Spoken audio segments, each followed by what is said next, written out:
ਜੇ ਆਪਾਂ ਕਹੀਏ ਵੀ ਤੁਹਾਡੇ ਘਰ ਦੇ ਵਿੱਚ ਕੋਈ ਲੀਕੇਜ ਆ ਲਿਟਲ ਬਿਟ ਥੋੜ੍ਹੀ ਜਿਹੀ ਲੀਕੇਜ ਆ ਥੋੜ੍ਹਾ ਜਿਹਾ ਕਹਿ ਲਓ ਰਸਟ ਲੱਗੀ ਹੋਈ ਆ ਕਿਸੇ ਪਾਸੇ ਉਹਨੂੰ ਅਪਰੇਜ਼ਲ ਕਾਊਂਟ ਕਰਦਾ ਜੀ। ਔਰ ਮੇਰੇ ਕੋਲ ਕਈ ਵਾਰੀ ਕਲਾਇੰਟ ਆਉਂਦੇ ਆ ਉਹ ਕਹਿੰਦੇ ਨਹੀਂ ਜੀ ਭੈਣ ਜੀ ਸਾਡੀ ਪਹਿਲਾਂ ਅਪਰੇਜ਼ਲ ਹੋਈ ਨਹੀਂ ਹੈਗੀ। ਕਿ ਅਪਰੇਜ਼ਲ ਵਾਲੇ 100-200 ਲੈ ਕੇ ਕਹਿੰਦੇ ਸਾਰਾ ਕੁਝ ਕਰ ਦਿੰਦੇ ਨੇ। We only want from these 3 appraisers, that's it, nothing else. ਬਾਕੀ ਸਾਰੇ ਫਰਾਡ ਦੇ ਪੇਪਰ ਉਹ ਲੈ ਲੈਂਦੇ ਨੇ, ਕੰਮ ਨਹੀਂ ਕਰਦੇ। ਮੈਂ ਕਹਿੰਦੀ ਵੀ ਨਹੀਂ ਜੀ ਭਾਜੀ ਇਹ ਨਹੀਂ ਹੋ ਸਕਦਾ ਜਾਂ ਭੈਣ ਜੀ ਇਹ ਨਹੀਂ ਹੋ ਸਕਦਾ, ਉਹ ਬਸ ਜੀ ਪੇਪਰ ਲੱਗ ਜਾਂਦੇ ਆ ਤੁਸੀਂ ਇਨਕਮ ਤਾਂ ਬਣਾ ਹੀ ਲੈਣੀ ਆ। ਤੇ ਮੇਰਾ ਕੁਐਸਚਨ ਕਲਾਇੰਟ ਨੂੰ ਅੱਗੇ ਇਹ ਹੁੰਦਾ ਵੀ ਜੇ ਤੁਹਾਨੂੰ ਪਤਾ ਇਨਕਮ ਬਣ ਜਾਣੀ ਆ why don't you go direct to the bank. ਅੱਜ ਬੈਂਕ ਆਫ ਕੈਨੇਡਾ ਨੇ ਕਿਹਾ ਹੋਇਆ ਜੀ ਅਸੀਂ ਨਵੰਬਰ ਦਸੰਬਰ ਤੱਕ ਇੰਟਰਸਟ ਇਨਕਰੀਜ਼ ਕਰਨੇ ਨੇ। ਤੁਹਾਨੂੰ ਨਹੀਂ ਪਤਾ ਐਜ਼ ਅ ਮਾਰਗੇਜ ਮੈਨੂੰ ਵੀ ਨਹੀਂ ਪਤਾ ਜੀ। ਕੱਲ੍ਹ ਨੂੰ ਮੈਂ ਸਵੇਰੇ ਉੱਠਾਂ ਤੇ bank of Canada the news ਆਈ ਹੋਈ ਜੀ ਅਸੀਂ ਜੁਲਾਈ ਤੋਂ ਬਾਅਦ ਇਨਕਰੀਜ਼ ਨਹੀਂ ਕਰਨਾ, ਵੀ ਸਟਾਪਡ ਇਟ। ਸੋ ਇਹ ਆ ਵੀ ਜੇ ਤੁਸੀਂ ਦੇਖੋ ਜਦ ਤੁਸੀਂ 4-4 5-5 ਲੱਖ 8-8 ਲੱਖ ਆਪਾਂ ਓਵਰ ਪਾਉਣ ਲੱਗੇ ਨਹੀਂ ਉਦੋਂ ਸੋਚਿਆ ਵੀ ਇਹਦੀ ਸਾਨੂੰ ਰਿਟਰਨ ਕਦੋਂ ਮਿਲਣੀ ਆ। ਤੇ ਫਿਰ ਅੱਜ ਆਪਾਂ ਸਿਰਫ 1% ਪਿੱਛੇ ਜਿਹਦੇ ਪਿੱਛੇ ਤੁਹਾਡੀ 500 ਵੱਧ ਤੋਂ ਵੱਧ ਚਲੋ 1000 ਪੇਮੈਂਟ ਜਾਂ 800 ਪੇਮੈਂਟ ਵੱਧ ਜੂਗੀ ਉਹਦੇ ਪਿੱਛੇ ਆਪਾਂ ਸੋਚ ਰਹੇ ਹਾਂ ਵੀ ਨਹੀਂ ਅਸੀਂ ਵੇਟ ਕਰੀਏ।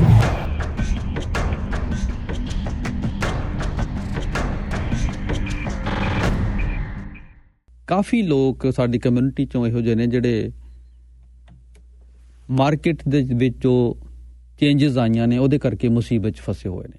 ਜਦੋਂ ਮਾਰਕੀਟ ਉੱਤੇ ਜਾਂਦੀ ਆ ਉਦੋਂ ਵੀ ਕੁਝ ਲੋਕ ਸੰਕਟ 'ਚ ਫਸਦੇ ਨੇ, ਜਦੋਂ ਮਾਰਕੀਟ ਥੱਲੇ ਆਉਂਦੀ ਆ ਹਾਊਸਿੰਗ ਮਾਰਕੀਟ ਤੇ ਉਦੋਂ ਵੀ ਕਈਆਂ ਲਈ ਇਹ ਪ੍ਰੋਬਲਮ ਕ੍ਰੀਏਟ ਕਰਦੀ ਹੈ। ਤੇ ਅਸੀਂ ਜਿਸ ਸੈਗਮੈਂਟ ਬਾਰੇ ਗੱਲਬਾਤ ਕੀਤੀ ਸੀ, ਜਿਨ੍ਹਾਂ ਨੇ ਆਫਰਸ ਪਹਿਲਾਂ ਪਾ ਦਿੱਤੀਆਂ ਜਦੋਂ ਮਾਰਕੀਟ ਚੜ੍ਹ ਰਹੀ ਸੀ ਉੱਤੇ, ਮਾਰਕੀਟ ਸਿਖਰ ਤੇ ਜਾ ਰਹੀ ਸੀ ਤੇ ਉਦੋਂ ਲੱਗਦਾ ਸੀ ਇਹਨੇ ਰੋਜ਼ ਹੋਰ ਉੱਤੇ ਜਾਣਾ ਤੇ ਪਰ ਉਸ ਤੋਂ ਬਾਅਦ ਮਾਰਕੀਟ ਨੀਚੇ ਆਉਣੀ ਸ਼ੁਰੂ ਹੋ ਗਈ ਤੇ ਇਹਦੇ ਨਾਲ ਜਿਹੜਾ ਇੱਕ ਸੈਕਸ਼ਨ ਹੈ ਉਹ ਮੁਸੀਬਤ 'ਚ ਫਸ ਗਿਆ, ਜਿਹਦੇ ਲਈ ਅੱਗੇ ਵੀ ਰਿਸਕ ਹੈ ਤੇ ਪਿੱਛੇ ਮੁੜਨਾ ਵੀ ਰਿਸਕੀ ਹੋਇਆ, ਜਾਂ ਪਿੱਛੇ ਮੁੜਨਾ ਇਹ ਵੀ ਕਹਿ ਸਕਦੇ ਹਾਂ ਕਿ ਸ਼ਾਇਦ ਸੰਭਵ ਹੀ ਨਹੀਂ ਹੈ। ਸੋ ਉਹਨਾਂ ਵਾਸਤੇ ਕੀ ਸੋਲਿਊਸ਼ਨ ਹੋ ਸਕਦੇ ਨੇ, ਕੀ ਰਸਤੇ ਹੋ ਸਕਦੇ ਨੇ, ਇਹਦੇ ਬਾਰੇ ਕੋਈ ਫਾਈਨਲ ਆਨਸਰ ਨਹੀਂ ਹੈ। ਇਸੇ ਕਰਕੇ ਅਸੀਂ ਵਾਰ-ਵਾਰ ਇਹਦੇ ਬਾਰੇ ਗੱਲਬਾਤ ਕਰ ਰਹੇ ਹਾਂ। ਪਹਿਲਾਂ ਵੀ ਅਸੀਂ ਗੱਲਬਾਤ ਲੀਗਲ ਨੁਕਤੇ ਤੋਂ ਵੀ ਕਰ ਚੁੱਕੇ ਹਾਂ ਕਿ ਲੀਗਲ ਆਪਸ਼ਨਸ ਕੀ ਹੋ ਸਕਦੀਆਂ ਨੇ ਜਾਂ ਹੋਰ ਕੀ ਤਰੀਕੇ ਨੇ। ਸੋ ਅੱਜ ਵੀ ਉਸੇ ਕੜੀ ਦੇ ਵਿੱਚ ਅਸੀਂ ਗੱਲਬਾਤ ਕਰਨੀ ਹੈ। ਸਾਡੇ ਨਾਲ ਸਟੂਡੀਓ ਦੇ ਵਿੱਚ ਲਖਬੀਰ ਜੀ ਨੇ ਜਿਹੜੇ ਕਿ ਮੌਰਗੇਜ ਸਪੈਸ਼ਲਿਸਟ ਨੇ ਅਤੇ ਤੇਜਿੰਦਰ ਲਾਲ ਨੇ ਜਿਹੜੇ ਕਿ ਰੀਅਲ ਸਟੇਟ। ਸੋ ਦੋਵਾਂ ਦੀ ਇਕੱਠਿਆਂ ਦੀ ਪ੍ਰੈਜ਼ੈਂਸ ਦੇ ਵਿੱਚ ਕੀ ਸੋਲਿਊਸ਼ਨ ਹੋ ਸਕਦੇ, ਕਿਵੇਂ ਇਹਨੂੰ ਕੰਬਾਈਨ ਕੀਤਾ ਜਾ ਸਕਦਾ, ਜਿਹੜੇ ਸੋਲਿਊਸ਼ਨਸ ਹੋ ਸਕਦੇ ਉਹਦੇ ਬਾਰੇ ਅਸੀਂ ਗੱਲਬਾਤ ਕਰਾਂਗੇ। ਤੇ ਲਖਬੀਰ ਜੀ ਤੁਹਾਡੇ ਨਾਲ ਸ਼ੁਰੂ ਕਰਦੇ ਹਾਂ ਕਿਉਂਕਿ ਹੁਣ ਉਹਨਾਂ ਨੂੰ ਜਿਵੇਂ ਕਈ ਵਾਰ ਸਾਡੇ ਦੋਸਤ ਇੱਥੇ ਕਮੈਂਟ ਕਰਦੇ ਨੇ ਜਿਹੜੇ ਫਸ ਚੁੱਕੇ ਨੇ, ਉਹਨਾਂ ਨੂੰ ਇਹ ਤੇ ਹੁਣ ਵਾਰ-ਵਾਰ ਕਹਿਣ ਦੀ ਲੋੜ ਨਹੀਂ ਹੈ ਕਿ ਅਸੀਂ ਤੁਹਾਨੂੰ ਬੜਾ ਕਿਹਾ ਸੀਗਾ ਜੀ ਤੁਸੀਂ ਹੁਣ ਫਸ ਗਏ, ਹੁਣ ਤੁਸੀਂ ਭੁਗਤੋ। ਹੁਣ ਤਾਂ ਕਿਉਂਕਿ ਉਸ ਗੱਲ ਦਾ ਤੇ ਕੋਈ ਮਤਲਬ ਨਹੀਂ ਹੈ। ਹੁਣ ਤੇ ਇਹੀ ਹੈ ਕਿ ਉਹਨਾਂ ਦੀ ਹੈਲਪ ਕਿਵੇਂ ਹੋ ਸਕਦੀ ਹੈ। ਹਾਂਜੀ, ਸਤਿ ਸ਼੍ਰੀ ਅਕਾਲ ਸਾਰੇ ਲਿਸਨਰਸ ਨੂੰ। ਹਾਂਜੀ ਭਾਜੀ, ਦੈਟ ਇਜ਼ ਟਰੂ ਕਿਉਂਕਿ ਦੇਖੋ ਜਿਹੜਾ ਵੀ ਕੋਈ ਬੰਦਾ ਡਿਸੀਜ਼ਨ ਲੈਂਦਾ ਉਹ ਆਲਵੇਜ਼ ਇਹ ਆਪਣੇ ਬੈਟਰਮੈਂਟ ਲਈ ਲੈਂਦਾ ਆ। ਕਦੇ ਵੀ ਕੋਈ ਇਹ ਨਹੀਂ ਚਾਹੁੰਦਾ ਵੀ ਮੈਂ ਅੱਗੇ ਫਸ ਜਾਵਾਂ ਜਾਂ ਮੇਰਾ ਕੋਈ ਨੁਕਸਾਨ ਹੋ ਜਾਵੇ। ਸੋ ਹੁਣ ਇਸ ਟਾਈਮ ਕਲਾਇੰਟ ਨੂੰ ਕ੍ਰਿਟਿਸਾਈਜ਼ ਕਰਨਾ it's not a good thing, right. ਹੁਣ ਇਹ ਆ ਵੀ ਆਪਾਂ ਜੇ whatever it's done it's done. ਹੁਣ ਆਪਣਾ ਪੁਆਇੰਟ ਇੱਥੇ ਆਉਂਦਾ ਵੀ ਉਹਨਾਂ ਲਈ ਸੋਲਿਊਸ਼ਨ ਲੱਭਿਆ ਜਾਵੇ। ਸੋ ਹੁਣ ਬੇਸਿਕਲੀ ਜੋ ਕਿ ਮੇਜਰ ਸੋਲਿਊਸ਼ਨ ਮੇਜਰ ਜਿਹੜੀ ਪ੍ਰੋਬਲਮ ਆ ਰਹੀ ਉਹ ਇਹ ਆ ਰਹੀ ਹੈ ਕਿ ਹੁਣ ਦਿਨੋਂ ਦਿਨ ਅਪਰੇਜ਼ਲਸ ਘੱਟ ਰਹੀਆਂ ਨੇ ਐਂਡ ਇਟਸ ਗੋਨਾ ਵਰਸ ਡੇ ਬਾਈ ਡੇ। ਠੀਕ ਹੈ ਜੀ। ਤੇ ਉਹਦੇ ਲਈ ਸੋਲਿਊਸ਼ਨਸ ਆਉਂਦੇ ਆ ਜੀ ਸਾਡੇ ਕੋਲ। ਹੁਣ ਮੇਰੇ ਰੀਸੈਂਟਲੀ ਕਲਾਇੰਟ ਦੀ ਮੈਂ ਇੱਕ ਐਗਜ਼ਾਮਪਲ ਇਹ ਦੇਣਾ ਚਾਹੁੰਦੀ ਹਾਂ ਕਿ ਉਹਨਾਂ ਦੀ ਅਪਰੇਜ਼ਲ ਘੱਟ ਆਈ। ਸੋ ਅਗਰ ਤੁਹਾਨੂੰ ਬੇਸਿਕਲੀ ਆਪਾਂ ਨੂੰ ਇਹ ਲੱਗਦਾ ਆਈ ਡੋਨਟ ਨੋ ਕਿ ਮਾਈ ਕਲਾਇੰਟ ਵਿਲ ਥਿੰਕ ਉਹਨਾਂ ਨੂੰ ਇਹ ਲੱਗਦਾ ਵੀ ਸ਼ਾਇਦ ਲੈਂਡਰ ਜੋ ਦਿੰਦਾ ਸੀ ਉਹੀ ਲੈ ਲੈਂਦੇ ਆ। ਨੋ, ਸਾਡਾ ਐਜ਼ ਅ ਮੌਰਗੇਜ ਬ੍ਰੋਕਰ ਜਦ ਤੁਸੀਂ ਸਾਨੂੰ ਹਾਇਰ ਕਰਦੇ ਆ ਸਾਡਾ ਮਤਲਬ ਇਹ ਨਹੀਂ ਹੁੰਦਾ ਵੀ ਸਾਨੂੰ ਲੈਂਡਰ ਨੇ ਦਿੱਤਾ ਤਾਂ ਅਸੀਂ ਚੱਕ ਕੇ ਤੁਹਾਨੂੰ ਅੱਗੇ ਉਹੀ ਫੜਾ ਦੇਣਾ ਆ। ਨੋ, ਹੇਅਰ ਆਵਰ ਪਾਰਟ ਕਮਸ। ਜਦੋਂ ਸਾਨੂੰ ਕੋਈ ਲੈਂਡਰ ਇੰਟਰਸਟ ਦਿੰਦਾ ਜਾਂ ਕੋਈ ਵੀ ਇਸ਼ੂ ਦੱਸਦਾ ਅਸੀਂ ਉਹਦੇ ਬੇਸ ਤੇ ਉਹਨਾਂ ਨਾਲ ਨੈਗੋਸੀਏਸ਼ਨ ਸਟਾਰਟ ਕਰਦੇ ਆ। ਹੁਣ ਮੇਰੇ ਰੀਸੈਂਟ ਕਲਾਇੰਟ ਦੀ ਜੀ ਇੱਕ ਅਪਰੇਜ਼ਲ ਘੱਟ ਆਈ। ਸੋ ਅਗਰ ਮੇਨਲੀ ਮੈਂ ਇਹ ਨਹੀਂ ਕਹਿੰਦੀ ਵੀ ਲੋਕ ਕਰਦੇ ਆ ਕਿ ਨਹੀਂ ਕਰਦੇ, ਬਟ ਆਈ ਐਮ ਥਿੰਕਿੰਗ ਵੀ ਉਹਨਾਂ ਨੂੰ ਇਹ ਲੱਗਣਾ ਸੀਗਾ ਵੀ ਸ਼ਾਇਦ ਮੈਂ ਉਹੀ ਉਹਨਾਂ ਨੂੰ ਅੱਗੇ ਚੱਕ ਕੇ ਕਹਿ ਦੇਣਾ ਸੀਗਾ ਵੀ ਓਕੇ ਜੀ ਅਪਰੇਜ਼ਲ ਘੱਟ ਆ ਗਈ, ਹੁਣ ਮੈਂ ਇੰਨੇ ਹੀ ਦਵਾ ਸਕਦੀ ਹਾਂ ਪੈਸੇ, ਹੋਰ ਲੈਂਡਰ ਨੇ ਦੇਣੇ ਨਹੀਂ ਹੈਗੇ। ਪਰ no, so I reach out to the higher authority for the lender ਤੇ ਮੈਂ ਉਹਨਾਂ ਨੂੰ ਕਿਹਾ ਵੀ ਓਕੇ ਤੁਸੀਂ ਇਨ ਪਰਸਨ ਅਪਰੇਜ਼ਲ ਕਰਾਈ ਹੈ, ਯੈਸ ਅਪਰੇਜ਼ਲ ਸ਼ਾਟ ਆਈ ਹੈ, I can see it in the paper. But ਇਹਦੇ ਵਿੱਚ ਜੀ ਅਪਰੇਜ਼ਲ ਵੀ ਕਈ ਤਰ੍ਹਾਂ ਦੀਆਂ ਹੁੰਦੀਆਂ ਨੇ। ਇੱਕ ਹੁੰਦੀ ਹੈ ਇਨ ਪਰਸਨ ਅਪਰੇਜ਼ਲ, ਇੱਕ ਹੁੰਦੀ ਹੈ ਜੀ AVM ਅਪਰੇਜ਼ਲ। AVM ਅਪਰੇਜ਼ਲ ਜਿਹੜੀ ਹੁੰਦੀ ਹੈ ਭਾਜੀ ਉਹ ਹੁੰਦੀ ਹੈ ਸਿਸਟਮੈਟਿਕਲੀ ਅਪਰੇਜ਼ਲ, ਉਹ ਸੌਫਟਵੇਅਰ ਅਪਰੇਜ਼ਲ ਹੁੰਦੀ ਹੈ, ਉਹ ਬੇਸਿਕਲੀ MLS ਬੇਸਡ ਹੁੰਦੀ ਆ। ਹੁਣ ਜਿਵੇਂ ਅੱਜ ਮੈਂ ਤੁਹਾਡਾ ਘਰ ਅਪਰੇਜ਼ ਕਰਾਵਾਂ ਤਾਂ ਉਹ ਘੱਟ ਘੱਟ ਆਉਣਾ ਆ ਜੀ। ਜੇ ਤੁਸੀਂ ਅੱਜ ਸੇਲ ਕਰੋਗੇ ਡੈਫੀਨੇਟਲੀ ਉਹ ਵੱਧ ਹੋਣਾ ਆ ਜੀ। ਸੋ ਮੈਂ ਉਹ ਹਾਇਰ ਅਥਾਰਟੀ ਤੱਕ ਰੀਚ ਕੀਤਾ। I do back by back emails, I do back by back messages, calls. By end up ਮੈਂ ਉਹਨਾਂ ਨੂੰ ਕਨਵਿੰਸ ਕਰ ਲਿਆ ਕਿ yes do it AVM appraisal, ਜਿਹਨੂੰ ਅਸੀਂ ਆਟੋਮੈਟਿਡ ਵੈਲੂਏਸ਼ਨ ਮਾਡਲਸ ਕਹਿੰਦੇ ਆ। ਉਹ ਸੌਫਟਵੇਅਰ ਹੁੰਦਾ। ਜਦੋਂ ਉਹਨਾਂ ਨੇ ਉਹਦੇ ਚ ਅਪਰੇਜ਼ਲ ਕੀਤੀ, ਹੀ ਇਜ਼ ਪਰਫੈਕਟਲੀ ਫਾਈਨ।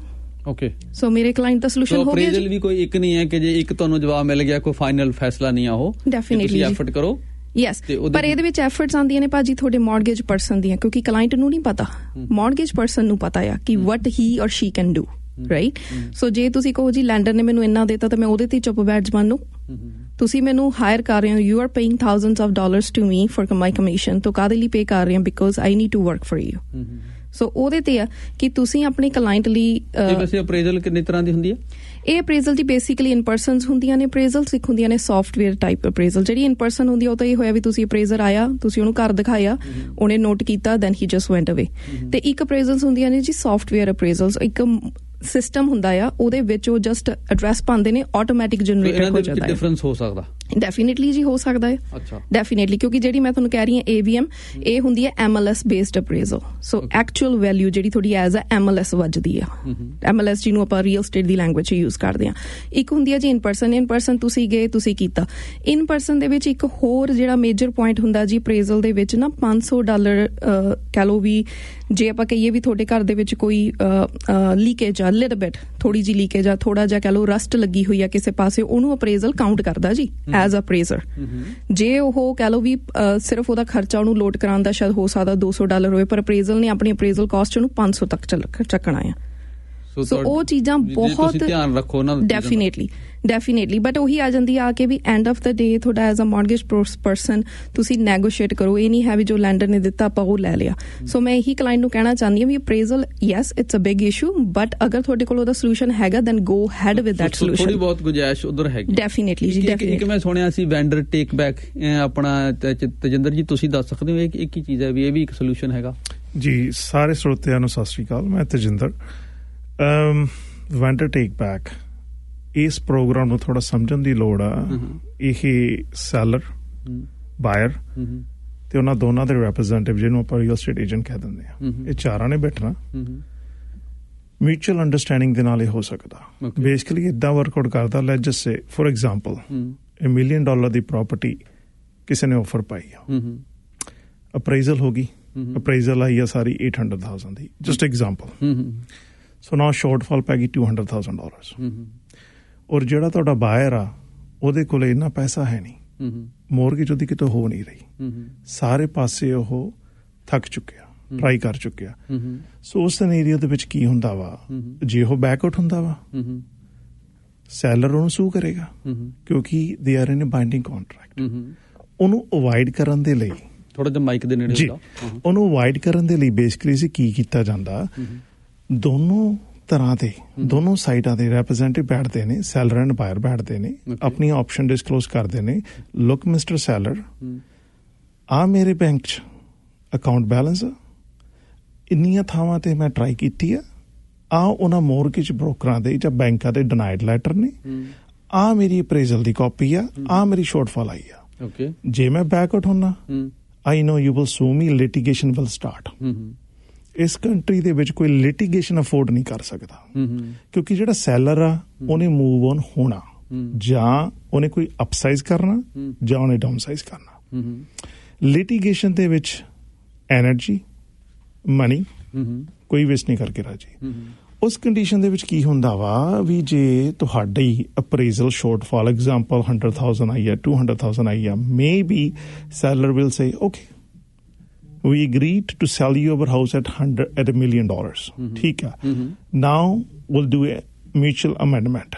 ਹੁਣ ਤੁਸੀਂ ਸਾਡਾ ਇਹੀ ਕਰ 975 ਦਾ ਲੈ ਲਓ, 950 ਦਾ ਲੈ ਲਓ। ਸਾਰੇ ਦਾ ਸਾਰਾ ਅਮਾਉਂਟ ਤਾਂ ਕੋਈ ਨਹੀਂ ਛੱਡੇਗਾ ਕਿਉਂਕਿ ਇਵੈਂਚੁਅਲੀ ਉਹਨਾਂ ਨੇ ਵੀ ਤੁਹਾਨੂੰ ਇੱਕ ਪ੍ਰੋਡਕਟ ਸੈਲ ਕੀਤਾ, ਹੋਮ ਸੈਲ ਕੀਤਾ, ਠੀਕ ਹੈ ਨਾ। ਬਟ ਉਹਦੇ ਵਿੱਚ ਥੋੜੀ ਜਿਹੀ ਤੁਹਾਨੂੰ ਗੁੰਜਾਇਸ਼ ਮਿਲ ਜਾਂਦੀ ਆ, but it's better to try instead of losing a home and litigation ਤੁਹਾਡੇ ਤੇ ਸ਼ੁਰੂ ਹੋਵੇ, ਬੈਟਰ ਦੈਨ ਟਰਾਈ। ਬਟ ਉਹਦੇ ਵਿੱਚ ਦੋਨੋਂ ਤਰ੍ਹਾਂ ਦੇ, ਦੋਨੋਂ ਸਾਈਡਾਂ ਦੇ ਜਿਹੜੇ ਰੀਅਲ ਸਟੇਟ ਏਜੰਟ ਨੇ, ਸੇਲਸ ਰਿਪਰੈਜ਼ੈਂਟੇਟਿਵ ਨੇ, ਬਹੁਤ ਸਟਰੋਂਗ ਨੈਗੋਸ਼ੀਏਸ਼ਨ ਸਕਿੱਲਸ ਵਾਲੇ ਹੋਣੇ ਚਾਹੀਦੇ ਨੇ। And as a buyer you must convince the other party, the seller, मेरी attention सही है and have done every effort to get me a mortgage. But just because of the not ਮੇਰੇ credit ਚ ਨੁਕਸ ਨਹੀਂ, ਇਹ ਨਹੀਂ ਹੈਗਾ ਵੀ ਤੁਹਾਡੇ credit ਚ ਨੁਕਸ ਹੋਵੇ ਫਿਰ ਉਹ ਚੀਜ਼ ਵਰਕਆਊਟ ਨਹੀਂ ਕਰ ਰਹੀ. Just because of market shifted, ਮੇਰੀ appraisal ਨਹੀਂ ਆਈ. ਮੇਰੀ attention clear ਆ, I wanted to buy home, please work with me. ਉਹ ਸਿਚੁਏਸ਼ਨ ਚ ਕੀ ਹੁੰਦਾ ਵਾ, we all human being. I know you are on seller's mercy. I had to say this, you are on seller's mercy. But still, they will work out with you a little bit. हाँ, अगर 100,000 नहीं तनु छाड़ सकते, 50 to 30, 35 to $50,000 कितने नहीं गया. I have seen it. I have done it for one of my clients. It can be done. Okay. Yes. ਤੇ ਇੱਕ ਹਰ ਦੋਵੇਂ ਬੜੇ ਤੁਸੀਂ ਇੰਪੋਰਟੈਂਟ ਜਿਹੜੇ ਦੱਸੇ ਨੇ, ਜਿਹੜੇ ਰਸਤੇ ਹੋ ਸਕਦੇ ਨੇ ਜੇ ਐਕਸਪਲੋਰ ਕੀਤਾ ਜਾਏ. ਦੋ ਤੁਸੀਂ ਸੋਲੂਸ਼ਨ ਦੱਸੇ ਨੇ ਆਪਣਾ ਲਖਵੀਰ ਜੀ, ਜਿਵੇਂ ਤੁਸੀਂ ਦੱਸਿਆ ਕਿ ਅਪਰੇਜ਼ਲ ਦੇ ਵਿੱਚ ਪਹਿਲਾਂ ਤਾਂ ਗੁੰਜਾਇਸ਼ ਹੋ ਸਕਦੀ ਹੈ, ਫਿਰ ਇਹ ਜਿਹੜਾ ਤੇਜਿੰਦਰ ਜੀ ਦੱਸ ਰਹੇ ਸੀ vendor take out, vendor take back, ਇਹ ਇੱਕ ਆਪਸ਼ਨ ਹੋ ਸਕਦੀ ਹੈ. ਸੋ ਇਹਦੇ ਨਾਲ ਤੁਸੀਂ ਥੋੜਾ ਨੇੜੇ ਆ ਗਏ. ਹਾਂਜੀ, ਡੈਫੀਨਿਟਲੀ, ਹੈ ਨਾ. ਹੁਣ ਇਸ ਤੋਂ ਬਿਨਾਂ ਹੋਰ ਕੀ ਹੋ ਸਕਦਾ? ਮੇਰੇ ਕੋਲ ਕੁਝ ਕੁਐਸਚਨ ਇਸ ਤਰ੍ਹਾਂ ਦੇ ਵੀ ਸੀਗੇ ਕਿ ਜਿਹੜੇ ਅਪਰੇਜ਼ਲ ਨੂੰ ਲੈ ਕੇ ਵੀ ਥੋੜਾ ਕਨਫਿਊਜ਼ਨ ਹੈ. ਹਾਂਜੀ, ਜਿਵੇਂ ਪੁੱਛ ਰਹੇ ਸੀ ਕਿ ਜਿਹੜੇ ਬਿਲਡਰਸ ਵਾਲੇ ਘਰ ਨੇ ਉੱਥੇ ਕੀ ਹੋ ਸਕਦਾ, ਇਸ ਕਿਸਮ ਦੇ ਸਵਾਲ. ਡੈਫੀਨੇਟਲੀ ਜੀ, ਅਪਰੇਜ਼ਲ ਤਾਂ ਭਾਜੀ ਜਸਟ ਇਹ ਤਾਂ ਕਹ ਲਓ ਵੀ ਇੱਕ ਮੈਂਡੇਟਰੀ ਥਿੰਗ ਆ, ਇਹ ਤਾਂ ਹੋਣੀ ਆ ਜੀ. ਹੁਣ ਮੇਰੇ ਕੋਲ ਕਈ ਵਾਰੀ ਕਲਾਇੰਟ ਆਉਂਦੇ ਆ, ਉਹ ਕਹਿੰਦੇ ਨਹੀਂ ਜੀ ਭੈਣ ਜੀ ਸਾਡੀ ਪਹਿਲਾਂ ਅਪਰੇਜ਼ਲ ਹੋਈ ਨਹੀਂ ਹੈਗੀ. ਸੋ ਬੇਸਿਕਲੀ ਇਹ ਵੀ ਸਮਟਾਈਮਸ ਕਲਾਇੰਟ ਨੂੰ ਨਹੀਂ ਪਤਾ ਹੁੰਦਾ ਕਿ ਅਪਰੇਜ਼ਲਸ ਜ਼ਰੂਰੀ ਨਹੀਂ ਇਨ ਪਰਸਨ ਹੀ ਹੋਵੇ. ਜਿਵੇਂ ਮੈਂ ਪਹਿਲਾਂ ਐਕਸਪਲੇਨ ਕੀਤਾ ਵੀ ਅਪਰੇਜ਼ਲ ਸੌਫਟਵੇਅਰ ਅਪਰੇਜ਼ਲਸ ਵੀ ਹੁੰਦੀਆਂ, ਸਿਸਟਮ ਅਪਰੇਜ਼ਲਸ ਵੀ ਹੁੰਦੀਆਂ ਨੇ. ਸਪੈਸ਼ਲੀ ਜਿਹੜਾ ਪਿਛਲਾ ਸਮਾਂ ਸੀਗਾ ਜੀ, ਕਰੋਨਾ ਵਾਇਰਸ ਦਾ ਸੀਗਾ. Nobody wants anybody to be in their home, ਕਿਉਂਕਿ ਆਪਾਂ ਸਾਰੇ ਰਿਸਟ੍ਰਿਕਸ਼ਨਸ ਤੇ ਸੀਗੇ. ਸੋ ਉਸ ਬੇਸ ਤੇ ਜਿਹੜੇ ਵੀ ਲੈਂਡਰ ਸੀਗੇ ਉਹਨਾਂ ਨੇ ਸਿਸਟਮੈਟਿਕਲ ਅਪਰੇਜ਼ਲਸ ਚੱਕੀਆਂ ਹੋਈਆਂ ਸੀ. ਤੇ ਬਾਕੀ ਜੀ ਅਪਰੇਜ਼ਲ ਜਿਹੜੀ ਹੈਗੀ ਉਹ 4 ਫੈਕਟਰਾਂ ਤੇ ਡਿਪੈਂਡ ਕਰਦੀ ਹੈ. ਇੱਕ ਤੁਹਾਡੇ ਘਰ 'ਚ ਅਪਗ੍ਰੇਡਸ ਕੀ ਨੇ, ਕੀ ਹੈਗਾ ਤੁਹਾਡੇ ਘਰ ਦੇ ਵਿੱਚ, ਕੀ ਨਹੀਂ ਹੈਗਾ. ਇੱਕ ਤੁਹਾਡੇ ਕੰਪੇਅਰੇਬਲਸ ਕੀ ਨੇਗੇ, ਪ੍ਰਾਪਰਟੀਆਂ ਤੁਹਾਡੇ ਏਰੀਆ 'ਚ ਕਿੰਨੇ ਦੀਆਂ ਵਿਕੀਆਂ, ਕਦੋਂ ਵਿਕੀਆਂ, ਕੀ ਉਹ 'ਚ ਸੀ ਕੀ ਨਹੀਂ ਸੀ. ਅਨਦਰ ਥਿੰਗ ਆ ਜਾਂਦੀ ਹੈ ਜੀ ਲੋਕੇਸ਼ਨ. ਇੱਕ ਪ੍ਰਾਪਰਟੀ ਬਰੈਂਪਟਨ 'ਚ ਆ, ਇੱਕ ਪ੍ਰਾਪਰਟੀ ਜੀ ਕਿਸੇ ਪਿੰਡ ਦੇ ਵਿੱਚ ਆ, definitely that works too. Another thing ਆ ਜਾਂਦੀ ਮਾਰਕੀਟ ਟ੍ਰੈਂਡ. ਮਾਰਕੀਟ ਟ੍ਰੈਂਡ ਇਹ ਆ ਜੀ, ਜਦੋਂ ਪ੍ਰਾਪਰਟੀ ਉੱਤੇ ਜਾਣੀਆਂ ਨੇਗੀਆਂ ਤਾਂ ਅਪਰੇਜ਼ਲ ਬਹੁਤ ਵਧੀਆ ਆਉਣੀ ਆ, ਉੱਤੇ ਦੀ ਹੋਈ ਆਉਣੀ ਆ, ਕਿਉਂਕਿ ਉਹਨਾਂ ਨੂੰ ਪਤਾ ਟ੍ਰੈਂਡ ਉਹ ਚੱਲ ਰਿਹਾ ਆ. ਜਦੋਂ ਪ੍ਰਾਪਰਟੀਆਂ ਥੱਲੇ ਆਉਣੀਆਂ ਨੇ ਜੀ, ਉਦੋਂ ਅਪਰੇਜ਼ਲਸ ਵੀ ਥੱਲੇ ਆਉਣੀ ਹੈ, ਕਿਉਂਕਿ ਉਹ ਟ੍ਰੈਂਡ ਆ. ਜਿਵੇਂ ਆਪਾਂ ਕਹਿ ਦਈਏ ਵੀ ਆਪਾਂ ਟ੍ਰੈਂਡ ਦੇ ਅਕੋਰਡਿੰਗ ਚੱਲਦੇ ਆ ਜੀ. So that is a thing. ਪਰ ਅਨਦਰ ਕੁਐਸਚਨ ਇਹੀ ਆ ਜਾਂਦਾ ਆ ਜੀ, ਜਦੋਂ ਹੁਣ ਮੈਂ ਆਪਣੇ ਕਲਾਇੰਟ ਦੀ ਜੀ ਕਿਸੇ ਦੀ ਐਪਲੀਕੇਸ਼ਨ ਪਾਈ ਤੇ ਆਈ ਨੋ ਕਿ ਉਹਨੇ 70% ਲੋਨ ਟੂ ਵੈਲਿਊ ਲੈਂਡਰ ਨੇ ਆਪਣਾ ਪ੍ਰੋਡਕਟ ਦਿੱਤਾ ਸੀ and he is okay with it, but ਉਹ ਕਹਿੰਦਾ ਮੈਂ 65% ਤੋਂ ਉੱਤੇ ਲਖਵੀਰ ਲੈਂਡ ਨਹੀਂ ਕਰਨਾ ਤੇਰੇ ਕਲਾਇੰਟ ਨੂੰ. I said like Y, right? And he mention me through email, not just like verbally, email 'ਚ ਉਹਨੇ ਇਹ ਕਿਹਾ ਕਿ ਸਾਡੀ ਅਪਰੇਜ਼ਰਸ ਦੇ ਨਾਲ ਮੀਟਿੰਗ ਹੋਈ ਹੈ, appraisal says the markets going to crash soon. That's what they said. And he sent me through the email. And ਉਹਦੇ ਵਿੱਚ ਵੀ ਉਹਨੇ ਕੀ ਕਿਹਾ, ਕਹਿੰਦਾ ਮੈਂ 65% loan to value approve ਕਰਨਾ ਤੇਰੇ client ਨੂੰ, but I only release 60%. 5% ਮੈਂ still hold back ਰੱਖਣਾ ਆ to see ਕਿ ਕਿੱਧਰ market ਜਾਂਦੀ ਆ. So like ਇਹੀ ਹੈ ਕਿ appraisals day by day it's gonna get worse. Right? ਪਰ ਜਿਹੜੇ ਹੁਣ ਮੇਰੇ ਭੈਣ ਭਰਾ, ਚਲੋ ਆਪਾਂ ਇਹ ਨਹੀਂ ਕਹਿੰਦੇ ਵੀ ਜਿਨ੍ਹਾਂ ਨੇ ਚਲੋ ਹਾਈ ਮਾਰਕੀਟ ਚ ਲਿਆ ਆ, ਗਲਤੀ ਉਹਨਾਂ ਨੇ ਵੀ ਨਹੀਂ ਕੀਤੀ ਜੀ, ਕਿਉਂਕਿ ਉਹ ਟ੍ਰੈਂਡ ਹੀ ਉਹ ਸੀਗਾ ਉਦੋਂ. ਜਿਹੜੇ ਬਣੇ ਨੇ ਉਹ ਬਣੇ ਵੀ ਨੇ, ਜਿਨ੍ਹਾਂ ਨੇ ਪੈਸੇ ਬਣਾਏ ਨੇ ਉਹ ਬਣੇ ਵੀ ਨੇ, ਪਰ ਜਿਨ੍ਹਾਂ ਦੇ ਕਲੋਜ਼ਿੰਗਾਂ ਹੁਣ ਆਹ ਟਾਈਮ 'ਚ ਹੋ ਰਹੀਆਂ ਨੇ ਉਹਨਾਂ ਲਈ ਚੈਲੰਜ ਆ, ਰਾਈਟ? ਉਹਨਾਂ ਲਈ ਚੈਲੰਜ ਆ. ਸੋ ਇੰਸਟੈਡ ਆਫ ਸੇਇੰਗ ਕਿ ਮੈਂ ਦੇਖਦੀ ਹਾਂ ਸਭ ਕਹਿੰਦੇ ਆ ਨਹੀਂ ਜੀ ਫਾਹਾ ਲੈ ਲਿਆ, ਉਹ ਫਸ ਗਏ ਜੀ, ਉਹ ਮਰ ਗਏ, ਇਹ ਉਹ, like don't use that kind of words. What ever is done it's done. ਹੁਣ ਆਪਾਂ ਉਹਨੂੰ ਚੇਂਜ ਨਹੀਂ ਕਰ ਸਕਦੇ, ਕਿਉਂਕਿ ਐਜ਼ ਪਰ ਤਜਿੰਦਰ ਸੇਜ਼ ਕਿ ਆਪਾਂ ਉਹ ਕੰਟਰੈਕਟ 'ਚ ਬੌਂਡ ਹੋ ਚੁੱਕੇ ਆ, ਆਪਾਂ ਉਹਨੂੰ ਚੇਂਜ ਨਹੀਂ ਕਰ ਸਕਦੇ. So instead of criticising anything, just work for the solutions. ਤੁਸੀਂ ਆਪਣੇ ਮੌਰਗੇਜ ਪਰਸਨ ਨਾਲ ਬੈਠੋ, there is tons of solutions there, but only thing what you need to do is dig in. ਅੱਗੇ ਕੁਐਸਚਨ ਹੈ ਕਿ ਮੈਂ ਜੇ ਘਰ ਬਿਲਡਰਸ ਤੋਂ ਬਾਏ ਕੀਤਾ, ਉੱਥੇ ਵੀ ਇਹ ਇਫੈਕਟ ਪਊਗਾ ਇਸ ਅਪਰੇਜ਼ਲ ਵਾਲੀ ਸਾਰੀ ਸਿਨੈਰੀਓ ਦਾ? ਡੈਫੀਨਿਟਲੀ ਜੀ, ਮੈਂ ਐਜ਼ ਪਰ ਮੈਂ ਪਹਿਲਾਂ ਹੀ ਕਹਿ ਚੁੱਕੀ ਹਾਂ ਜੀ, appraisal is a mandatory thing, you can not skip it. It's a mandatory. ਸਾਰਿਆਂ ਨੂੰ ਆਉਣੀ, ਸਿਰਫ ਰੀਸੇਲ ਵਾਲਿਆਂ ਨੂੰ ਡੈਫੀਨਿਟਲੀ ਆਏਗੀ. ਆਉਣ ਵਾਲੇ ਸਮੇਂ 'ਚ ਬਹੁਤ ਪ੍ਰੋਬਲਮ ਆਏਗੀ. At least we are looking 6 month or a year with this scenario. So ਕਾਫੀ ਈਵਨ ਜਿਹੜਾ ਮੇਜਰ ਕਨਸੈਪਟ ਆਣਾ ਜੀ ਹੁਣ ਉਹ ਇਹ ਵੀ ਆਣਾ, ਹੁਣ ਜਿਨ੍ਹਾਂ ਨੇ ਅੱਜ, ਜਿਨ੍ਹਾਂ ਨੂੰ ਹੁਣ ਮੈਂ ਤੁਹਾਡੀ ਗੱਲ ਤੋਂ ਮੈਨੂੰ ਲੱਗਦਾ ਜਿਨ੍ਹਾਂ ਨੂੰ ਅਜੇ ਪ੍ਰੋਬਲਮ 6 ਮਹੀਨੇ ਨੂੰ ਆਉਣੀ ਹੈ ਜਾਂ 8 ਮਹੀਨੇ ਨੂੰ ਆਉਣੀ ਹੈ, ਕੁਛ ਇਹੋ ਜਿਹਾ ਹੈ ਜਿਹੜਾ ਉਹ ਕੁਛ ਹੁਣ ਕਰ ਸਕਦੇ ਨੇ ਜਿਹਦੇ ਨਾਲ ਥੋੜਾ ਬਹੁਤ That's what he explained. Vendor take back. ਬਤਾਓ ਜੀ ਆਪਣੇ ਰੀਅਲਟਰ ਨੂੰ ਸੇਲਸ ਰੈਪਰੈਜ਼ੈਂਟੇਟਿਵ ਨੂੰ ਰੀਚ ਆਊਟ ਕਰੋ, ਆਪਣੇ ਰੀਅਲ ਸਟੇਟ ਏਜੰਟ ਨੂੰ ਰੀਚ ਆਊਟ ਕਰੋ ਤੇ ਉਹਨਾਂ ਨਾਲ ਗੱਲ ਕਰੋ ਵੀ ਉਹ ਕੀ ਕਰ ਸਕਦੇ ਨੇ.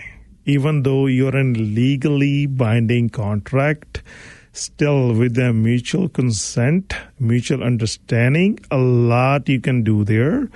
ਕੁਛ ਨਾ ਕੁਛ ਤੁਹਾਡਾ ਹੋ ਸਕਦਾ ਵੀ ਜੀ 100% ਨਹੀਂ 100% ਨਹੀਂ ਤੇ 5% ਹੋ ਸਕਦਾ. ਦੇਖੋ ਇੱਕ ਵੈਰੀ ਜੀ ਇੱਕ ਛੋਟੀ ਜੀ ਬੜੀ ਸਿੰਪਲ ਜੀ ਗੱਲ ਆ. ਇੱਕ ਬੰਦਾ ਤੁਹਾਨੂੰ ਆਪਣੀ ਪ੍ਰਾਪਰਟੀ ਸੈਲ ਕਰ ਰਿਹਾ, ਮੋਟੀਵੇਸ਼ਨ ਪਿੱਛੇ ਕੀ ਹੁੰਦੀ ਆ? ਅਪ ਸਾਈਜ਼ ਔਰ ਡਾਊਨ ਸਾਈਜ਼. ਉਹਨੇ ਕਿਤੇ ਨਾ ਕਿਤੇ ਜਾਣਾ ਨਾ, ਜਾਂ ਤੁਸੀਂ ਬੈਕ ਆਊਟ ਹੋ ਜਾਓ, ਉਹ ਤੁਹਾਨੂੰ 2-3 ਸਾਲ ਕੋਰਟ ਚ ਸੂ ਕਰੇ, ਮੁੜ ਕੇ ਪੈਸੇ ਲਵੇ, ਆਪ ਵੀ ਖੱਜਲ ਖਰਾਬ ਹੋਵੇ. ਠੀਕ ਆ. ਵੈਸੇ ਸਾਹਿਬ ਸਿੰਘ ਕਹਿ ਰਹੇ ਨੇ ਕਿ ਅਪਰੇਜ਼ਲ ਵਾਲੇ ਹੀ 100-200 ਲੈ ਕੇ ਕਹਿੰਦੇ ਸਾਰਾ ਕੁਝ ਕਰ ਦਿੰਦੇ ਨੇ. ਨਹੀਂ ਹੁੰਦਾ. ਬਸ ਫਿਰ ਨਾਮ ਕੀ ਇਹਨਾਂ ਦਾ ਸਾਫ਼ ਹੋ ਕੇ ਭਾਜੀ, ਫਿਰ ਜਦੋਂ ਅਪਰੇਜ਼ਲ ਨੇ ਲੈਂਡਰ ਨੇ ਜਦੋਂ ਫਿਰ ਡੰਡਾ ਚੱਕਣਾ ਹੈ ਜੀ, ਫਿਰ ਉਹ ਦੋਨਾਂ ਦੀ ਚੱਕਣਾ ਆ. ਇਸੇ ਵਜ੍ਹਾ ਕਰਕੇ ਲੈਂਡਰ ਆਪਣੇ ਡੈਡੀਕੇਟਡ ਅਪਰੇਜ਼ਲ ਭੇਜਦਾ. ਅਸੀਂ ਕਿਸੇ ਤੋਂ ਅਪਰੇਜ਼ਲ ਨਹੀਂ ਕਰਾ ਸਕਦੇ ਜੀ. ਉਹਨਾਂ ਦੇ ਸਪੈਸ਼ਲ ਸਾਡੇ ਕੋਲ ਅਪਰੇਜ਼ਲ ਦੀਆਂ ਲਿਸਟ ਆਉਂਦੀਆਂ ਨੇ. Even one of my client, ਉਹਦੀ ਪ੍ਰਾਈਵੇਟ ਸੀਗੀ, it's a registered private mortgage, right. So private ਜਦੋਂ ਉਹਨੇ ਮੈਨੂੰ ਸਿਰਫ ਉਹਨੇ ਤਿੰਨ ਅਪਰੇਜ਼ਲਸ ਦੀ ਆਪਸ਼ਨ ਦਿੱਤੀ. ਤਿੰਨਾਂ ਨੂੰ ਮੈਂ ਕਾਲ ਕੀਤੀ, ਉਹ ਕਹਿੰਦੇ ਜੀ ਅਸੀਂ ਅਗਸਤ ਦੇ ਫਸਟ ਵੀਕ ਤੱਕ ਅਪਰੇਜ਼ਲ ਕਰ ਹੀ ਨਹੀਂ ਸਕਦੇ ਹੈਗੇ, right. We don't have any option. So ਮੈਂ ਉਹਨਾਂ ਨੂੰ ਕਿਹਾ, ਮੈਂ ਕਿਹਾ ਵੀ ਚਲੋ ਐਟਲੀਸਟ ਜਸਟ ਐਕਸੈਪਸ਼ਨ ਲੈ ਲਓ, ਵੀ ਕਿਤੇ ਹੋਰ ਕਰਵਾ ਦਿੰਦੀ ਹਾਂ ਮੈਂ. ਉਹ ਕਹਿੰਦੇ no, we only want from these 3 appraisers, that's it, nothing else. ਬਾਕੀ ਸਾਰੇ ਫਰਾਡ ਦੇ ਪੇਪਰ ਉਹ ਲੈ ਲੈਂਦੇ ਨੇ, ਕੰਮ ਨਹੀਂ ਕਰਦੇ. ਦੇਖੋ ਭਾਜੀ, ਮੈਂ ਨਾ ਇੱਕ ਕਲਾਇੰਟਸ ਨੂੰ ਇਹ ਮੈਂਸ਼ਨ ਕਰਨਾ ਚਾਹੁੰਦੀ ਆ ਵੀ ਦੇਖੋ ਮੇਰੇ ਕੋਲ ਕਈ ਕਲਾਇੰਟਸ ਆਉਂਦੇ ਆ, ਕਹਿੰਦੇ ਆ ਜੀ sorry but I have to mention, right. But ਉਹ ਕੀ ਕਰਦੇ ਆ, ਮੈਨੂੰ ਕਾਲ ਕਰਦੇ ਆ, ਮੈਂ ਕਹਿੰਦੀ ਆ ਵੀ ਨਹੀਂ ਜੀ ਭਾਜੀ ਇਹ ਨਹੀਂ ਹੋ ਸਕਦਾ, ਜਾਂ ਭੈਣ ਜੀ ਇਹ ਨਹੀਂ ਹੋ ਸਕਦਾ. ਉਹ ਬਸ ਜੀ ਪੇਪਰ ਲੱਗ ਜਾਂਦੇ ਆ ਤੁਸੀਂ ਇਨਕਮ ਤਾਂ ਬਣਾ ਹੀ ਲੈਣੀ ਆ. ਤੇ ਮੇਰਾ ਕੁਐਸਚਨ ਕਲਾਇੰਟ ਨੂੰ ਅੱਗੇ ਇਹ ਹੁੰਦਾ ਵੀ ਜੇ ਤੁਹਾਨੂੰ ਪਤਾ ਇਨਕਮ ਬਣ ਜਾਣੀ ਆ, why don't you go direct to the bank? ਤੁਸੀਂ ਜਾਓ ਫਿਰ ਸਿੱਧੇ ਬੈਂਕ ਦੇ ਕੋਲ. ਸੋ ਲਾਈਕ ਮੇਰੀ ਇੱਕ ਪਤਾ ਕੀ ਹੁੰਦੀ ਆ ਭਾਜੀ, ਮੈਂ ਜਸਟ ਇੱਕ ਕਲਾਇੰਟਸ ਨੂੰ ਇਹ ਚੀਜ਼ ਕਹਿਣਾ ਚਾਹੁੰਦੀ ਹਾਂ. ਹੁਣ ਮੇਰੇ ਕੋਲ ਇੱਕ ਕਲਾਇੰਟ ਆਇਆ ਜੀ, ਬੀ ਲੈਂਡਰ ਚ ਲੱਗੀ, ਉਹ 1% ਬੀ ਲੈਂਡਰ ਚਾਰਜ ਕਰਦਾ. ਸਮ ਸੇਜ਼ ਲੈਂਡਰ ਫੀ, ਸਮ ਸੇਜ਼ ਕਮਿਟਮੈਂਟ ਫੀ. ਉਹ ਬੰਦਾ ਮੇਰੇ ਨਾਲ ਬਹੁਤ ਬਹਿਸ ਪਿਆ, ਨਹੀਂ ਜੀ ਤੁਹਾਡਾ ਲਾਇਰ 1% ਮੇਰੇ ਤੋਂ ਲੈ ਰਿਹਾ, ਕਿਉਂ ਲੈ ਰਿਹਾ, ਮੈਂ ਤਾਂ ਬਹੁਤ ਹਾਰਡ ਮਨੀ ਕਮਾਉਣਾ ਆ, ਲਾਇਰ ਦੇ ਕੋਲ ਬਥੇਰੇ ਪੈਸੇ ਹੋਣਗੇ. ਮੈਂ ਕਿਹਾ ਭਾਜੀ it's a product, lawyer is not taking it from you, it's just like a product, right?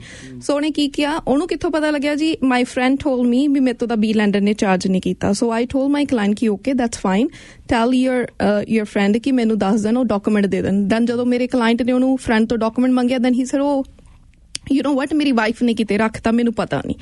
ਸੋ ਮੈਂ ਇਹੀ ਕਹਿੰਦੀ ਹਾਂ ਕਿ ਪਲੀਜ਼ ਕਿਸੇ ਦੀਆਂ ਗੱਲਾਂ 'ਚ ਆ ਕੇ ਆਪਣਾ ਸਿਨੈਰੀਓ ਨਾ ਸੋਚੋ, ਕਿਉਂਕਿ ਕਹਿੰਦੇ ਹੁੰਦੇ ਆ ਨਾ, ਲਾਈਕ ਮੇਰਾ ਇੱਕ ਆਪਣੇ ਇੰਡੀਆ ਦੇ ਵਿੱਚ ਮੁਹਾਵਰਾ ਯੂਜ਼ ਕੀਤਾ ਜਾਂਦਾ, ਕਹਿੰਦੇ ਆਰੀ ਨੂੰ ਦੰਦੇ ਇੱਕ ਪਾਸੇ, ਜਹਾਨ ਨੂੰ ਦੋਨੇ ਪਾਸੇ. ਸੋ ਡੋਂਟ ਅਜ਼ਿਊਮ ਕਿ ਜੋ ਤੁਹਾਡੀ ਸਿਚੁਏਸ਼ਨ ਆ ਸ਼ਮੀਲ ਜੀ ਉਹ ਮੇਰੀ ਹੋਊਗੀ, ਜੋ ਮੇਰੀ ਸਿਚੁਏਸ਼ਨ ਆ ਤੁਹਾਡੀ ਹੋਊਗੀ. No, it's not going to happen. ਹਰੇਕ ਦੀ ਸਿਚੁਏਸ਼ਨ ਡਿਫਰੈਂਟ ਆ, ਹਰੇਕ ਦਾ ਸੋਲੂਸ਼ਨ ਡਿਫਰੈਂਟ ਆ. ਹੁਣ ਮੇਰੇ ਕੋਲ ਕਲਾਇੰਟ ਆਉਂਦੇ ਆ, ਓਨਲੀ ਥਿੰਗ ਵਾਟ ਦੇ ਸੈਡ ਰੀਫਾਈਨੈਂਸ. ਆਪਾਂ ਗੱਲ ਕਰਦੇ ਆ ਮਤਲਬ ਜਿਵੇਂ, ਕਿਉਂਕਿ ਅਪਰੇਜ਼ਲ ਦੀ ਗੱਲ ਹੁਣ ਜ਼ਿਆਦਾ ਹੋਣੀ ਸ਼ੁਰੂ ਹੋ ਗਈ ਆ. ਅਪਰੇਜ਼ਲ ਤਾਂ ਕੋਈ ਨਵੀਂ ਚੀਜ਼ ਤੇ ਨਹੀਂ ਹੈ, ਪਰ ਕਈਆਂ ਨੂੰ ਇਹ ਲੱਗਦਾ ਕਿ ਸ਼ਾਇਦ ਅਪਰੇਜ਼ਲ ਹੋਣ ਲੱਗੀ ਆ. ਨਹੀਂ ਜੀ, ਐਕਚੁਅਲੀ ਦੈਟਸ ਵਾਟ ਮੈਂ ਐਕਸਪਲੇਨ ਪਹਿਲਾਂ ਵੀ ਕੀਤਾ, ਮੈਂ ਥੋੜਾ ਜਿਹਾ ਫੇਰ ਕਲਾਇੰਟਸ ਨੂੰ ਇਹੀ ਐਕਸਪਲੇਨ ਕਰਨਾ ਚਾਹੁੰਦੀ ਹਾਂ. Appraisal is a mandatory thing. ਉਹ ਆਲਵੇਜ਼ ਹੁੰਦੀ ਸੀ, ਚਾਹੇ ਅੱਜ ਤੋਂ 5 ਸਾਲ ਪਹਿਲਾਂ ਦੀ ਗੱਲ ਕਰ ਲਓ, ਚਾਹੇ ਅੱਜ ਤੋਂ 10 ਸਾਲ ਪਹਿਲਾਂ ਦੀ ਗੱਲ ਕਰ ਲਓ. ਅਪਰੇਜ਼ਲ ਹੁੰਦੀ ਹੀ ਹੁੰਦੀ ਆ. Without appraisal nobody is going to lend you unless private. ਪਰ ਉਦੋਂ ਇਹ ਪ੍ਰੋਬਲਮ ਨਹੀਂ ਸੀ ਬਣਦੀ, ਹੁਣ ਕਿਉਂਕਿ ਟਰਬਲ ਕ੍ਰੀਏਟ ਕਰ ਰਹੀ ਹੈ, ਤਾਂ ਕਰਕੇ ਸਾਰਿਆਂ ਦੇ ਧਿਆਨ ਚ ਆਈ ਹੈ. ਤਾਂ ਹੁਣ ਧਿਆਨ ਚ ਆਈ ਹੈ, ਕਿਉਂਕਿ ਦੇਖੋ ਜੀ ਜਿਹੜੇ ਮੇਜਰ ਨਾ ਏ ਲੈਂਡਰ ਆ ਜਾਂਦੇ ਆ, ਜਿਹ ਚ ਮੇਜਰ ਬੈਂਕਸ ਆ ਜਾਂਦੀਆਂ ਨੇ, ਉਹ ਮੋਸਟਲੀ ਨਾ 99% ਸੌਫਟਵੇਅਰ ਬੇਸ ਅਪਰੇਜ਼ਲ ਕਰ ਦਿੰਦੇ ਆ, ਜਿਹ ਚ ਕਲਾਇੰਟ ਨੂੰ ਪਤਾ ਨਹੀਂ ਲੱਗਦਾ ਵੀ ਅਪਰੇਜ਼ਲ ਹੋਈ ਆ ਕਿ ਨਹੀਂ ਹੋਈ ਆ.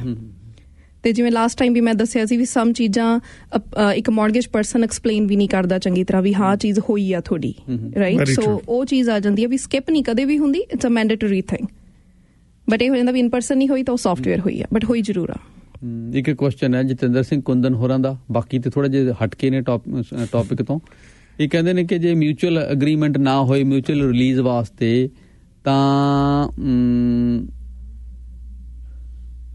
what happens if seller don't agree for mutual release, which is the only option? ਤੇ ਫਿਰ ਕੀ ਹੋਊਗਾ? ਇਹ ਤੁਹਾਡਾ ਲੀਗਲੀ ਬਾਈਂਡਿੰਗ ਕੰਟਰੈਕਟ ਹੈਗਾ. ਅਗਰ ਸੈਲਰ ਮਿਊਚੁਅਲੀ ਤੁਹਾਨੂੰ ਰਿਲੀਜ਼ ਨਹੀਂ ਕਰਦਾ ਜਾਂ ਤੁਹਾਨੂੰ ਵੈਂਡਰ ਟੇਕ ਬੈਕ ਦੀ ਆਪਸ਼ਨ ਨਹੀਂ ਦਿੰਦਾ, then unfortunately you do not have any choices. ਤੁਹਾਨੂੰ ਕਲੋਜ਼ਿੰਗ ਕਰਵਾਉਣੀ ਹੀ ਪੈਣੀ ਆ ਪ੍ਰੋਪਰਟੀ ਦੀ, this way or that way. Sorry, there is no absolutely other way around, none whatsoever। Basically ਜਿਹੜੇ ਸਾਡੇ ਜਿਹੜੇ ਵੀ ਅਸੀਂ ਤੁਹਾਨੂੰ ਆਪਸ਼ਨਸ ਦੱਸੀਆਂ ਨੇਗੀਆਂ, ਇਹ ਆਪਸ਼ਨਸ ਇਹ ਨਹੀਂ ਹੈਗੀਆਂ ਵੀ ਹਾਂ ਵੀ ਚਲੋ ਜਿਹੜੀ ਆਟੋਮੈਟਿਕ ਵੈਲੂਏਸ਼ਨ ਮਾਡਲ ਹੈ ਤਾਂ ਡੈਫੀਨੇਟਲੀ ਹੋ ਸਕਦੀ ਹੈ ਕਿਉਂਕਿ ਤੁਸੀਂ ਲੈਂਡਰ ਨਾਲ ਨੈਗੋਸ਼ੀਏਟ ਕਰਨਾ ਹੈ, ਰਾਈਟ।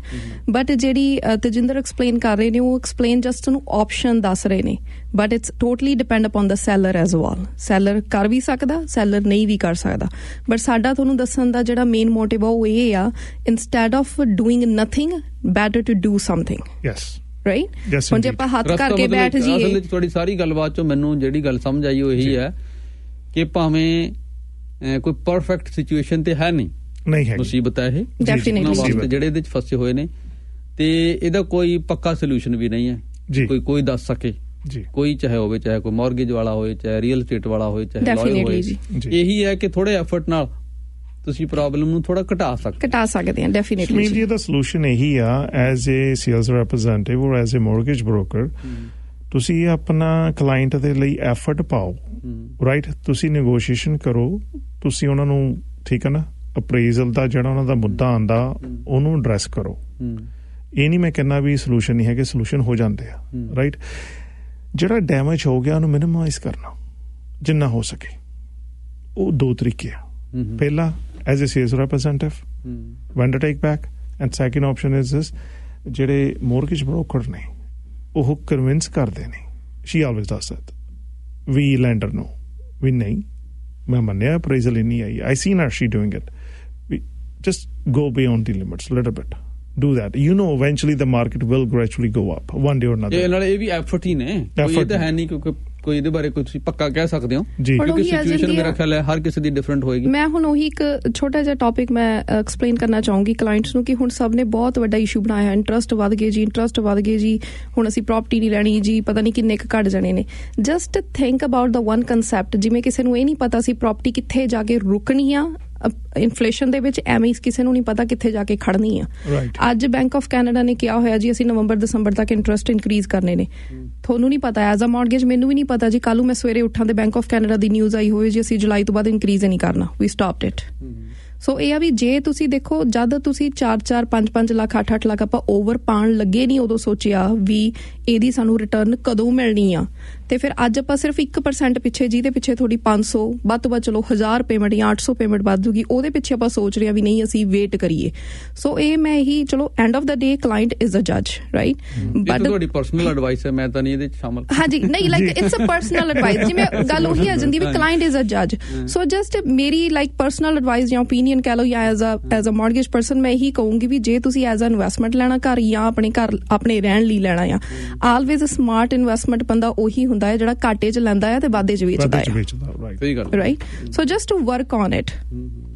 ਸੋ ਆਪਣੀ ਗੱਲ ਇੱਥੇ ਨਿਬੜਦੀ ਜੀ, ਆਪਣੀ ਸਿਚੁਏਸ਼ਨ, ਹਰ ਦੀ ਸਿਚੁਏਸ਼ਨ ਡਿਫਰੈਂਟ ਆ, ਆਪਣੀ ਸਿਚੁਏਸ਼ਨ ਨੂੰ ਮੁੱਖ ਰੱਖਦੇ ਹੋਏ ਉਸ ਤੇ ਕੰਮ ਕਰਨਾ ਚਾਹੀਦਾ, ਤੇ ਜੇ ਐਫਰਟ ਕਰੋਗੇ ਤੇ ਕੋਈ ਨਾ ਕੋਈ ਰਸਤਾ ਡੈਫੀਨੇਟਲੀ ਜੀ। ਤੇ ਬਾਕੀ ਸੋਲੂਸ਼ਨ ਭਾਜੀ ਹਰੇਕ ਦਾ ਡਿਫਰੈਂਟ ਆ, ਕਿਸੇ ਲਈ ਰੀਫਾਈਨੈਂਸ ਬੈਟਰ ਹੋ ਸਕਦੀ ਆ, ਕਿਸੇ ਲਈ ਕੁਝ ਹੋਰ ਚੀਜ਼ ਬੈਟਰ ਹੋ ਸਕਦੀ ਆ। ਤੁਸੀਂ ਇਹ ਨਹੀਂ ਕਹਿ ਸਕਦੇ ਵੀ ਜੇ ਇੱਕ ਉਹ ਪ੍ਰੋਡਕਟ ਲੈ ਰਿਹਾ ਤਾਂ ਮੇਰੇ ਲਈ ਵੀ ਉਹੀ ਪ੍ਰੋਡਕਟ ਬੈਸਟ ਆ। ਨੋ, everybody is different, everybody's financial situation is different, everybody's solution is different. The only thing is you need to sit with your mortgage person, he or she, then you need to figure it out ਵੀ ਕਿਹੜਾ solution ਤੁਹਾਡੇ ਲਈ best ਹੋ ਸਕਦਾ ਹੈ। ਬਹੁਤ ਸ਼ੁਕਰੀਆ ਜੀ, thank you. Thank you ਜੀ, ਥੈਂਕ ਯੂ। ਮਿਹਰਬਾਨੀ।